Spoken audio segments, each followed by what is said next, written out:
দুইটা দুইটা ভয়ঙ্কর পাপের কথা বলে দেই। এই দুইটা পাপে যারা আসক্ত হয়ে আছে তারা তওবা করে ফিরে আসলে পরেও সারা জীবন তাদেরকে এটা সাফার করতে হবে। কথা বুঝতে পারছেন না? তওবা করে ফিরে এসেছেন মনে করেন, তারপরেও আপনাকে সারা জীবন এই পাপের ফলটা ভোগ করতে হবে। এক, মাদক দ্রব্য দীর্ঘদিন সেবন করেছেন, তওবা করেছেন, ফিরে এসেছেন, আল্লাহ হয়তো মাফ করে দিয়েছেন, আল্লাহ পাক মাফ করে দিয়েছেন, বাট আপনি আপনার দেহের যে ক্ষতিটা করে ফেলেছেন এটা পোষাতে পারবেন না। এক নাম্বার। দুই, তখন আপনি যদি বিয়ে করেন আপনি স্ত্রীকে সন্তুষ্ট করতে পারবেন না। হ্যাঁ। দুই নাম্বার হচ্ছে এই যে গোপনে যুবকরা যে পাপটা করে, মাস্টারবেশন, যেটাকে আমরা বলি হস্তমৈথুন, এই পাপ যেসব যুবকরা করছে বা করে, এবং অ্যাভেলেবেল এই পাপটা সবাই করে, কারণ এখন পর্নের যুগ, পর্ন দেখলে তো আর কোনো উপায় নাই, তখন তো এই পথেই যেতে হচ্ছে, নিজের উপরে নিজেকে জুলুম করতে হচ্ছে। যারা হস্তমৈথুনে অভ্যস্ত হয়ে গেছে এরা যদি তওবা করে ফিরেও আসে, শরীরের যে ক্ষতিটা হয়েছে এটা পূরণ হবে না কখনো। এখানে আপনার দেহের ক্ষতি, আপনার মস্তিষ্কের ক্ষতি, আপনার পরিবারের ক্ষতি, এমন আপনি যদি পরবর্তীতে গিয়ে পরিবার গঠন করতে চান আপনি সুখী পরিবারও গঠন করতে পারবেন না, কারণ ভিতর থেকে আপনি নিজেকে শেষ করে ফেলেছেন। গোপন পাপে লিপ্ত হবেন না, আপনি যৌবনকে ধরে রাখেন, ইনশাল্লাহ দেখবেন আপনি সারা জীবন এনজয় করতে পারবেন ইনশাল্লাহ। কিন্তু যদি এখন নিজেকে শেষ করে ফেলেন, এখন নিজেকে শেষ করে ফেললে আপনি বিয়ে করলে পরেও দেখবেন আপনি পস্তাচ্ছেন। ওই যে কলিকাতা হারবালে যেতে হবে, তখন মডার্ন হারবালে দৌড় দিতে হবে। আর সব হারবাল টারবাল খেয়ে লাভ হয় না। কারণ কি? কারণ আল্লাহ প্রদত্ত যে নেয়ামত সেটা আপনি নষ্ট করে ফেলেছেন, এখন এইটা আর আপনি ক্ষতিপূরণ দিতে পারবেন না। অতএব জীবনটাকে সিরিয়াসলি নেন। দেখেন, আমার মতো বয়সে, আমার চেয়ে প্রায় 10 বছর বয়স আগেই তারেক বিন জিয়াদ স্পেন জয় করেছিল। আমার যে বয়স এখন চলছে 30 পার হয়ে গেছে, এর চেয়ে আরও প্রায় 10 বছর আগে মুহাম্মদ বিন কাসিম এই সিন্ধু জয় করেছিল। এখন যে ইসলাম আপনি ভোগ করছেন এটা তাদের ফল, তাদের এই জিহাদের ফল। তো এখন আমাদের এই যে 20 বছর 30 বছরের যুব সমাজের দিকে তাকায় দেখেন, একবার তাকায় দেখেন, চেহারাগুলো একটু দেখেন, চেহারা দেখেন, এক একটা চেহারা দেখেন, চেহারায় নূর নাই, নষ্ট হয়ে গেছে, নামাজ নাই, চোখগুলো বসে যাচ্ছে, কারণ সারা রাত জেগে থাকছে। ওই যে টিকটক টিকটক টিকটক সারা রাত, হ্যাঁ সারা রাত ফোনে, সারা রাত গল্পগুজব। রাত্রেবেলা দেখবেন, রাত্রেবেলা শহর যেন জীবিত হচ্ছে, রাত্রেবেলা ক্যারাম খেলে, রাত্রে লুডু খেলে, রাত্রে এটা করে, রাত্রে সেই, সারাদিন ঘুম, সারাটা দিন ঘুম। আপনি কি জানেন সারা রাত কে জেগে থাকে, সারাদিন কে, সারা রাত কে ঘুমায় আর সারা দিন কে জেগে থাকে? সারা রাত জেগে থাকে কুকুর এবং সারাদিন ঘুমায় কুকুর।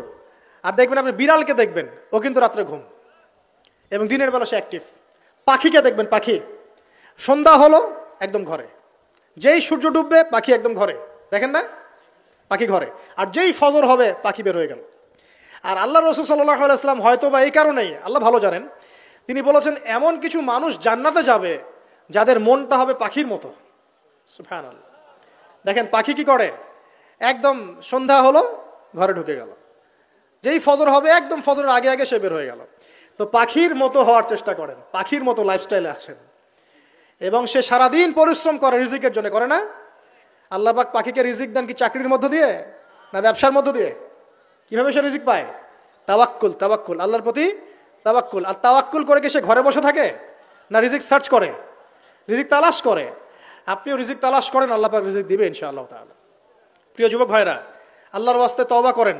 যারা যারা মাদকদ্রব্যের সাথে সংশ্লিষ্ট আছেন বা থাকার সম্ভাবনাও ছিল, এর ধার কাছেও যাবেন না, ওয়াদা করছেন তো? এবং গোপন পাপে লিপ্ত হবেন না। মুসলিম তরুণ যুবকদেরকে উদ্দেশ্যে বলছি যে আপনারা কায়িক পরিশ্রম করেন, কায়িক পরিশ্রম করেন, 5 ওয়াক্ত সালাতটা আল্লাহর ওয়াস্তে নামাজে মসজিদে এসে পড়েন। বেশি কিছু করতে বলছি না ভাই, আমার কথা শোনেন, বেশি কিছু করতে বলছি না, আল্লাহর ওয়াস্তে 5 ওয়াক্ত নামাজটা মসজিদে পড়েন, পারবেন না? আচ্ছা, ডেইলি 10টা পৃষ্ঠা করে কোরআন তেলাওয়াত করেন, পারবেন? আল্লাহ তৌফিক দান করুন। ডেইলি 2-4 টাকা করে সদকা করেন, পারবেন? আচ্ছা, প্রত্যেক দিন কিছু দাওয়াতি কাজ করেন, আমর বিল মারুফ, সৎ কাজের আদেশ করবেন, নাহি আনিল মুনকার, অসৎ কাজে নিষেধ করবেন, পারা যাবে ইনশাআল্লাহ। আপনি হালাল রিজিকের একটা সন্ধান খোঁজার চেষ্টা করেন, পারবেন ইনশাআল্লাহ। পড়াশোনায় নিজেকে ব্যস্ত রাখেন, লেখাপড়ায় নিজেকে ব্যস্ত রাখেন। যদি এর পাশে আপনি সময় পান, আমি বলবো আপনি খেলাধুলা করেন। যদি সময় কিছু বের করতে পারেন, কায়িক কিছু পরিশ্রম করেন, প্রয়োজনে কিছু কসরত করেন, জিম করেন, খেলাধুলা করেন, তারপরেও পড়নে যায় না, তারপরেও গার্লফ্রেন্ডের পিছনে সময় নষ্ট করেন না, তারপরেও যে টিকটক, ফেসবুক, ইউটিউব নিয়ে পড়ে থাকেন না। ওগুলোর চেয়ে খেলাধুলা করা অনেক ভালো আছে। অ্যাটলিস্ট আপনি ফিজিক্যালি ফিট থাকবেন। অনেকে বলতে পারে যে এটা না করলে হয়, এটা বাজে কাজ, সময় নষ্ট। আমি মনে করি এখনকার যুবকরা যেসব পথে সময় নষ্ট করছে এর চাইতে অ্যাটলিস্ট খেলাধুলা করলে ভালো ছিল। একটা সময় ছিল না, আজকে থেকে 10 বছর আগে প্রচুর খেলা হতো না? ক্রিকেট হতো, ফুটবল হতো, এই ব্যাডমিন্টন হতো শীতকালে, তাই না? খেলার লিপ্ত থাকলে কিন্তু আমাদের মধ্যে একটা হৃদ্যতা, একটা বন্ড তৈরি হতো, একটা বন্ড। আমরা অনেক টুর্নামেন্ট খেলতাম না? এখন দেখবেন কিচ্ছু নাই, সব বন্ধ, খালি ফোন, সারাদিন কি ফোন। এটা আরও কি ডেঞ্জারাস না? এভাবে তাদের ফিজিক্যাল বডিটা নষ্ট হচ্ছে, মেন্টাল স্ট্রেংথটাও নষ্ট হচ্ছে। এর চেয়ে বরং তারা যদি কোনো কসরত করে এটা অনেক ভালো হবে, এটা আমার মত। এটা আমি কোরআন সুন্নাহ থেকে কোনো কথা বলছি না। আল্লাহ পাক বোঝার তৌফিক দেখ।